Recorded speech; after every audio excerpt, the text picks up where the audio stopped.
এই ভিতরে বসে আছি। তবুও যেহেতু আপনারা প্রশ্ন করেছেন, তো কালকে প্রায় 2-2:30টার সময় আমার হঠাৎ করে শরীর খারাপ হলো এবং শেষ পর্যন্ত দেহত্যাগ করেছেন এবং প্রয়াত হয়েছেন। তো আজকে সকালে আমি খবরটা পাই, আমার ছেলের মাধ্যমে আমি খবরটা পেয়েছি। আমাদের তরফ থেকে আপনারা যখন উনি অসুস্থ হয়েছেন তবে থেকে আপনারা দেখেছেন আমরা কিন্তু চেষ্টা করেছি ওনাকে বাঁচানোর জন্য, এবং এখানে যা যা করানো হয়েছে ইমার্জেন্সি বেসিসে আমরা যেটাকে বলে কার্ডিওভাস্কুলার অ্যাক্সিডেন্ট সিডিএ হয়েছিল, এবং গ্রিন করিডোরও আমরা করেছি। আপনারা জানেন যখন টিএমসিতে ভর্তি হয় সবই করলাম। এখান থেকে আমরা এয়ার অ্যাম্বুলেন্সেও পাঠিয়েছি ওনার ছেলেমেয়েরা যেটা বলছিলেন যেখান দিয়ে হসপিটালে নিয়ে যাওয়ার সেখানে আমরা পাঠিয়েছি। আমি নিয়মিত খবরও রাখতাম।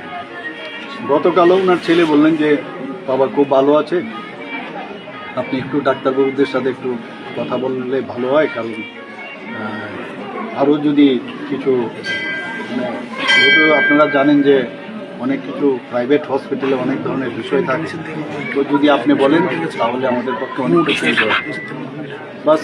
এরপর তো এই ঘটনা ঘটলো। আমি প্রায়শই ডাক্তারবাবুর সাথে কথা বলতাম, যিনি অপারেশন করেছেন, আগরতলা এসেছিলেন, আমার সাথে কথা বলেছেন।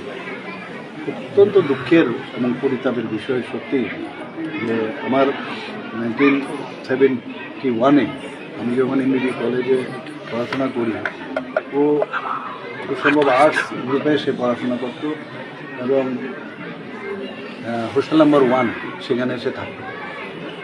আমরা বলতে গেলে ব্যাচমেটে আমার থেকে 1 বছরের ছোট হবে, কিন্তু সত্যি একজন প্রিয়জনকে হারালাম, বন্ধুকে হারালাম, এবং ত্রিপুরার বাসীর জন্য এবং বিশেষ করে আমাদের অ্যাসেম্বলির জন্য একটা বড় ক্ষতি হয়ে গেল।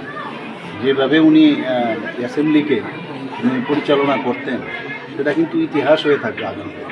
একটা বিরাট লস হয়ে গেল। ওনার পরিবারের প্রতি আমার সহমর্মিতা রইল এবং ওনাদেরকে যেন শক্তি দেয়। এই যে লস হলো সেটা ওনারা যেন সহ্য করে আগামী দিন চলার পথে যেন কোনো সমস্যা হয়, ভগবানের কাছে সেটাই প্রার্থনা করব এবং ওনার আত্মার সদ্গতি কামনা করি।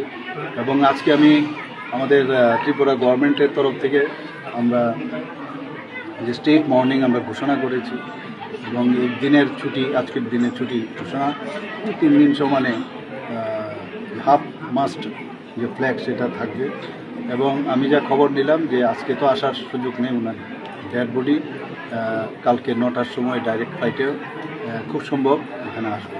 তো সেই সব বিষয়ে আমি খবর রাখছি এবং সেভাবে যারা আমাদের অফিসাররা আছেন তাদেরকেও আমি ডিরেকশনও দিয়েছি।